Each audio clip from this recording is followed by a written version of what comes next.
அருட்சுடரே ஆனந்த நிறைவே அருள் வழங்கும் அன்பின் வடிவே உன் திருவிளக்கின் பேரொளியில் என் சிறு விளக்கையும் ஏற்றுக்கொள்வார்.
வாழ்விலே நம்பிக்கை வாழ்விலே உயர வேண்டும் என்பதை தான் நினைவு கொண்டு இதை செய்கிறோம். அன்பார்ந்தவர்களே, அந்த அவர் சொல்கின்ற வார்த்தைகளை கவனம் செலுத்தி எவ்வாறு நாம் உண்மையான கிறிஸ்தவ வாழ்வு நம்பிக்கை வாழ்வு வாழலாம், அவர் என்ன சொல்லுகின்றார் என்பதை நாம் கவனித்து வாழ்க்கையிலே அதை கடைபிடித்து பார்ப்போம். அது மிக முக்கியம்தானா? வாழ்க்கை முக்கியம். புதுமைகள் அற்புதங்களும் அவ்வளவு பெரிய முக்கியம் இல்லை. நல்லது தேவை, ஆண்டவர் அதை செய்தார். அதனால் அவருடைய வார்த்தைகள் எல்லாம் உறுதி அடைந்தன. அவருடைய வாழ்க்கையை உறுதி தருவதற்கு அவர் புதுமைகளை செய்தார். அவசியம்தான். ஆனால் வாழ்க்கை வாழ்வது அதை விட மேலான அவசியம். கடவுள் நம்ம கடைசியால் சந்திக்கிற பொழுது நீ எப்படி வாழ்ந்தாய் என்று தான் கேட்பார், இத்தனை புதுமைகள் பெற்றுக்கொண்டா என்று கேட்கப்படுறது கிடையாது. ஆகினால் அன்பார்ந்தவர்களே, மீண்டும் மீண்டும் சொல்கிறேன், வாழ்க்கையிலே மாற்றம் ஏற்படுத்தும் வகையிலே அவர் சொல்கின்ற வார்த்தையில் நம் உள்ளத்திலே பதியட்டும். இவ்வாறாக அவருடைய வருகையால் நம்முடைய இந்த பங்கு மறுமலர்ச்சி அடைய வேண்டும், வளர வேண்டும். எல்லா மக்களுமே நம்முடைய அந்த அருள் வாழ்விலே நம்பிக்கை வாழ்விலே உயர வேண்டும் என்பதை தான் நினைவு கொண்டு இதை செய்கிறோம். இந்த பங்கிற்கு நிச்சயமாக அது ஒரு பெரிய ஒரு துவக்கமாக இருக்கட்டும். தீவிரத்திலே ஒரு வாழ்க்கைக்கு அடிக்கல் போடுவது போல் இருக்கட்டும். தீவிரத்திலே அன்புள்ளவர்களை நம்ம எல்லாருக்கும், நம்ம ஒருடைய வாழ்க்கையும் மிக முக்கியமானது, இந்த பங்கின் வாழ்க்கையும் முக்கியமானது. இவ்வாறாக இந்த பங்கு வளர்ச்சிக்கு நம்முடைய வளர்ச்சியும் தேவையானது. அந்த அடிப்படையிலே நாம் கவனமாக கேட்டு காது கொடுத்து அந்த இறை வசனங்கள் இறை வாக்குகளுக்கு முக்கியத்துவம் கொடுத்து உள்ளத்திலே பதிய வைத்துக் கொள்ள வேண்டும். அது முக்கியம். உள்ளத்திலே பதிய வைப்பது மிக முக்கியம். அதான் ஆண்டுகள் காது உள்ள கேட்கட்டும் என்று சொன்னார். கேட்பதன் வழியாகத்தான் நம் உள்ளத்திலே அந்த இறை வார்த்தைகள் எல்லாம் பதியும். ஆகவே அப்படிப்பட்ட வகையிலே நான் நிச்சயமாக மிகுந்த அக்கறையோடும் ஆர்வத்தோடும் கடவுளே அவர் சொல்கின்ற வார்த்தைகள் உள்ளத்திலே பதியட்டும். நான் அதுக்கு ஏற்ற விதத்திலே காது கொடுக்க செய்தரலும் உள்ளத்திலே அவருடைய வார்த்தைகளும் பதிந்து என்னுடைய வாழ்க்கையை மாற்றட்டும் என்ற அந்த கருத்தை மனதிலே கொண்டு நாம் கவனத்தோடு அவருடைய இந்த உரைகளுக்கு திருவுரைகளுக்கு நாம் செவிமடுப்போம். ஹல்லேலூயா, ஹல்லேலூயா, ஹல்லேலூயா.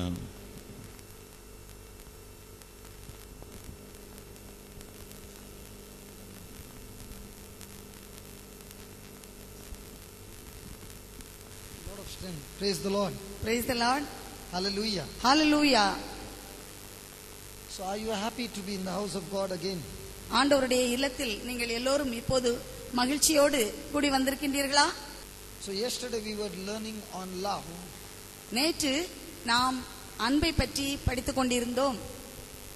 And we learned how Jesus said only when a grain of seed falls into the ground and dies, it brings forth fruit. ஆண்டவர் இயேசு இவ்வாறு கூறினார், எவ்வாறு கோதுமை மணி மண்ணில் விழுந்து மடிந்தாலொழிய அது பலன் தராது, அவ்வாறே பலன் தர வேண்டுமென்றால் ஒருவர் அன்பாக இருக்க வேண்டும், தன்னுடைய வாழ்வை மற்றவர்களுக்காக அவர்கள் பயன்படுத்த வேண்டும் என்று ஆண்டவர் சொன்னார். So dying to your will, dying to your desires, dying to your feelings and thoughts and emotions that are contradicting to God's word is very essential in Christian life to experience God's life in you. மிகவும் தேவையானது என்னவென்றால் ஆண்டவருடைய வார்த்தைக்கு எதிராக இருக்கக்கூடிய உங்களுடைய எண்ணங்கள், சிந்தனைகள், உணர்வுகள், இன்னும் உங்களுடைய வாழ்க்கை முறைகள், இவை அனைத்தும் உங்களுடைய விருப்பங்கள் எல்லாமே சாக வேண்டும், அவை எல்லாம் தியாகம் செய்யப்பட வேண்டும். அப்போதுதான் உங்களுடைய வாழ்க்கையில் ஆண்டவருடைய வார்த்தையை வாழ்ந்து ஆண்டவருடைய அன்பை மற்றவர்களுக்கு கொடுக்க முடியும். So anything that is leading you into sin and taking you away from God, you must put it to death to experience God's life and produce the fruit of the kingdom of God. எதுவாக இருந்தாலும் பாவத்திற்கு இட்டு செல்லக்கூடிய இறை வார்த்தைக்கு எதிராக இருக்கக்கூடிய அனைத்தையும் நீங்கள் சாகடிக்க வேண்டும். அப்போதுதான் இறையரசில் ஆண்டவர் கொடுக்கின்ற கடவுளுடைய வாழ்வு என்பதை நீங்கள் பெற்றுக்கொள்ள முடியும். So every one of us seated here are going to be tempted. இங்கு இருக்கின்ற எல்லோரும் நாம் சோதிக்கப்பட போகின்றோம். everyone will be getting negative thoughts. நம்முடைய எண்ணங்களில் நமக்கு எதிர்மறையான சிந்தனைகளை நாம் பெற்றுக்கொண்டு இருக்க முடியும். Negative feelings and desires. நம்முடைய உள்ளத்திலே எதிர்மறையான உணர்ச்சிகள், எதிர்மறையான விருப்பங்கள் தோன்றலாம். That is going to take you away from God. அத்தகைய எண்ணங்களும் உணர்வுகளும் நம்மை கடவுளிடமிருந்து அகன்று போக செய்யலாம். But because you love Jesus, நீங்கள் ஆண்டவர் இயேசுவை அன்பு செய்வதால், just because you got that thought does not mean you have to fulfill that thought, but you have to put it to death because you love Jesus, and that putting to death is going to involve your sacrifice of love. ஆண்டவர் இயேசுவை அன்பு செய்ய வேண்டுமென்றால் இத்தகைய எண்ணங்களையும் உணர்ச்சிகளையும் நீங்கள் சாகடிக்க வேண்டும். அப்போதுதான் ஆண்டவர் இயேசுவை நான் அன்பு செய்கின்றேன் என்று உறுதியாக உங்களுக்கு சொல்ல முடியும். Praise the Lord. Praise the Lord. And yesterday we learned only when you put that will to death, it becomes a seed, and that seed will grow, bringing forth a big harvest. நேற்று நாம் படித்தோம், இவ்வாறு ஆண்டவருடைய இறைவார்த்தைக்கு எதிராக இருக்கக்கூடிய உங்களுடைய விருப்பத்தை சாகடிக்கும் போது அது ஒரு விதையாக மாறுகின்றது.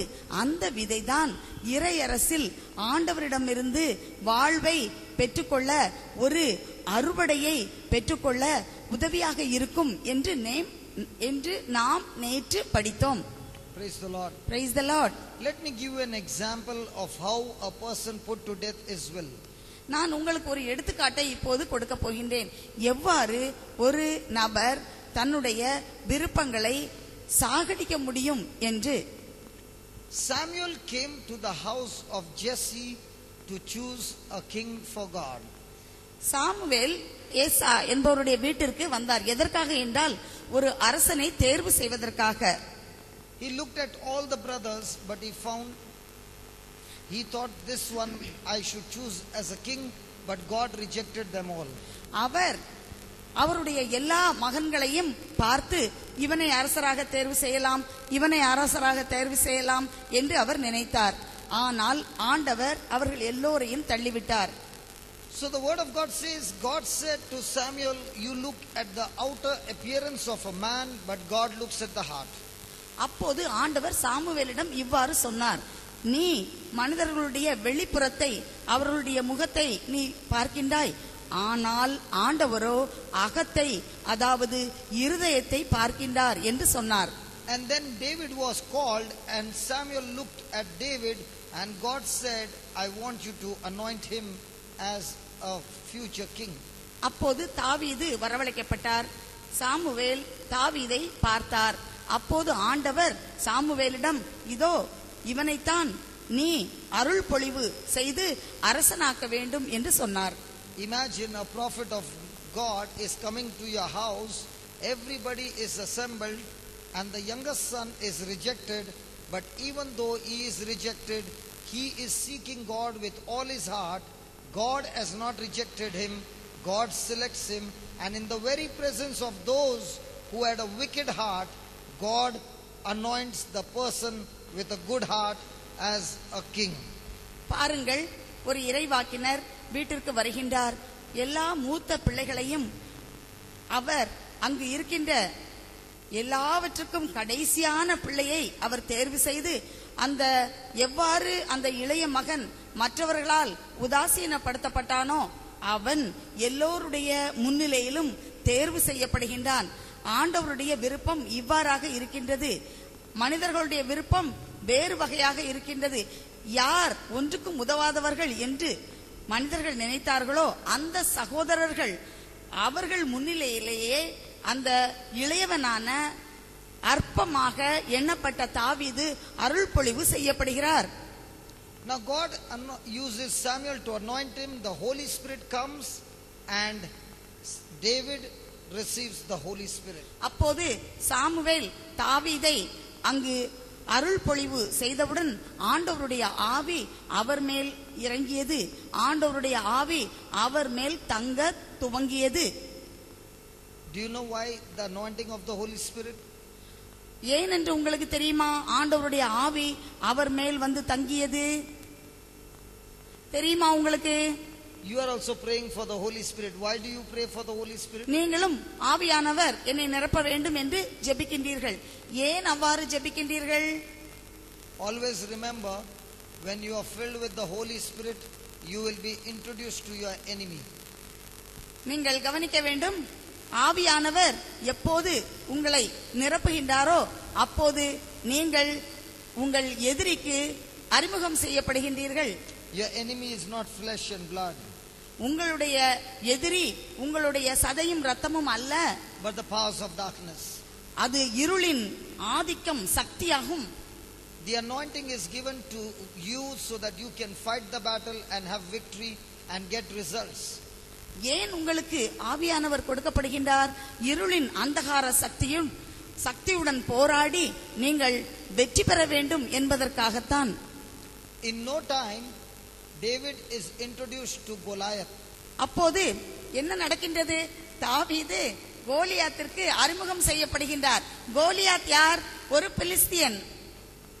Praise the Lord. Praise the Lord. Everybody in Israel are having fear of Goliath. நாம் எல்லோரும் இந்த உலகில் கோலியாத் என்று சொல்லக்கூடிய எதிரிக்கு நாம் பயந்துதான் இருக்கின்றோம். But when David looks at him, he looks with the power of the Holy Spirit. ஆனால் தாவீது சிறுவனாக இருந்தாலும் கோலியாத்தை பார்க்கும்போது அவன் தைரியத்துடன் அவன் பார்க்கின்றான். I am not going into the detail. David wins the battle. நான் அதனுடைய முழு விளக்கத்தையும் இப்போது சொல்ல விரும்பவில்லை. சுருக்கமாக தாவீது கோலியாத்தை வெற்றி பெற்றான். Saul is very happy and takes David very close to him. அப்போது சவுலுக்கு மிகுந்த மகிழ்ச்சியாக இருந்தது. எனவே தாவீதை தன்னோடு வைத்துக் கொள்ள அவன் விரும்பினான். Now watch what happens. அப்போது என்ன நடந்தது? All the ladies are dancing and singing songs and they're saying, Saul killed 1,000, David killed 10,000. அப்போது அந்த நாட்டில் உள்ள எல்லா பெண்களும் மிகுந்த மகிழ்ச்சியோடு ஆடி பாடி அவர்கள் தெருவிலே வந்தார்கள். அவ்வாறு பாடும்போது அவர்கள் எவ்வாறு பாடினார்கள்?